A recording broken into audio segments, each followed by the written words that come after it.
SLBC పునరుద్ధరణపై CM Revanth Reddy సమీక్ష నిర్వహించారు. జూబ్లీహిల్స్ లోని సీఎం నివాసంలో జరిగిన సమీక్షా సమావేశంలో మంత్రి ఉత్తమ్ కుమార్ రెడ్డి, ఇరిగేషన్ శాఖ అధికారులు కూడా పాల్గొన్నారు. ఎస్ఎల్బీసీ పనులను ఎలా ముందుకు తీసుకెళ్లాలి అనే దానిపై చర్చించారు.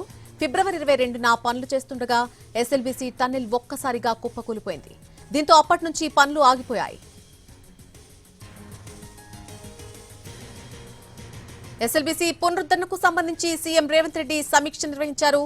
జూబ్లీహిల్స్ లోని సీఎం నివాసంలో జరిగినటువంటి ఈ సమీక్షా సమావేశంలో మంత్రి ఉత్తమ్ కుమార్ రెడ్డి పాల్గొన్నారు. ఆయనతో పాటు ఇరిగేషన్ శాఖ అధికారులు కూడా పాల్గొన్నారు. ఎస్ఎల్బీసీ పనులను ఎలా ముందుకు తీసుకెళ్లాలి అనే దానిపై చర్చించారు. ఫిబ్రవరి 22న పనులు చేస్తుండగా ఎస్ఎల్బీసీ టన్నెల్ ఒక్కసారిగా కుప్పకూలిపోయింది. దీంతో అప్పటి నుంచి కూడా పనులు నిలిచిపోయాయి.